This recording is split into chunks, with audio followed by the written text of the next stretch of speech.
মোগো দেশের টাইটানিক সকল দেশই সেরা বেবাককে কন্যা মোরা খেতার গাট্টি লঞ্চের হোগাদরা যাই আজকের ভিডিওটা আমনে লইগা। Hello Ibran, this is me mister Rafsan. চলে আসলাম মোগো দেশের টাইটানিক আমনে করে দেখাইতে। কাকুরা মোরা কিন্তু সস্তা না, মোরা লুঙ্গির লগে সুপরা মানু। মোগো লঞ্চের বহর দেখতে পুরা শহর। এই হলো ডেক, সেট করিয়া ঘুমাইবেন, আসুক্কা ঢাহার যাইবেন। আরো রয়েছে মোগো লঞ্চে কোটি টাকার ইঞ্জিন। এর লগে আছে খাবার হোটেল, হাসের নান গদগদায় খাইতে খাইতে ঢাহা যাইতে পারবেন। মুই যেহেতু দুপুর টাইমে আইছি এর লেগে মানু কমাললে, কারণ মোগো লঞ্চ সারে রাইট 9টায়। সেট করিয়া দেখতে পেলাম মচৎকার একটা জিনিস। কি কাকু দেখলাম মোগো লঞ্চে আছে 62 ইঞ্চি টিভি, হেইয়াও আবার এলইডি। মোগো দেশের ছবি দেখলে পাগল হবি। এরপর আছে মোর মতো কালা মানু দেখার লেগে লাইট লাগায় রাখছে। থুক্ক এই লাইট দিয়ে সামনে ছোট নৌকাও টলার দেখা থাকে বুঝলেন। হালার ফালার হেয়াও আবার লাখটা আর লাইট। কেউ আবার ভাইবেন না মুই গালি মারছে, হালার ফালা মানে মুই ভালোবাসি। মোরাও নামাজ কালামির লোক বুঝলেন, এর লেগে নামাজের স্থানও আছে। বরিশালের লঞ্চ উইটা লইব কেবিন রুম বন্ধুরে মোর বুকে লইয়া দিব এখন ঘুম। মোগো এই কেবিনের ভাড়া হাজার হাজার টাকা। এরপরও যারা মোগো বরিশালা করে খেতার গাটিয়া লঞ্চের হোগাদরে যাইতে কন, হেরা হইলেন আসুকা কালারের জলপাড়া। মোগো দেশের কীর্তন খোলার যে ভিউ ছাড়লেই কিন্তু ফর ইউ।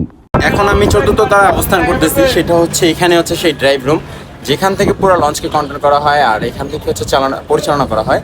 সো আমি আপনাদেরকে এটা দেখাবো। মোগো আবার এসি কিনা লাগে না, মোগো দেশের কীর্তন খোলার যে বাহাত হোগা লুঙ্গি মাথায় উড়ায় থুই, ওই মনে হয় মোর লুঙ্গি উড়ে। ও না, ও দেহি মোগো টাইটানিকের নিজস্ব পতাকা। আপনারাই দেখেন যে বাহাত মুই মোর প্যান ধরে রাখছি যাতে না উড়ে যায়। দেখতেই পারতে আছেন মোগো লঞ্চ যে কত বড়। টুগায় বয়া নদীর ভিউ উপভোগ করতে করতে ঢাহার শহর যাইতে পারবেন। এই হলে মোগো কীর্তন খোলা নদী, বড় বড় মাছ পাওয়া যায় ভাগ্য থাকে যদি। মোগো দেশের টাইটানিক কেমন লাগলে হ্যাঁ কমেন্টে জানাইয়েন। মোগো বরিশালের মানুষ মন মেলা বড়, মোরা কোনো দেশে ছোট করে দেই না। যাক, দেখা হচ্ছে নেক্সট ভিডিওতে। আল্লাহ হাফেজ।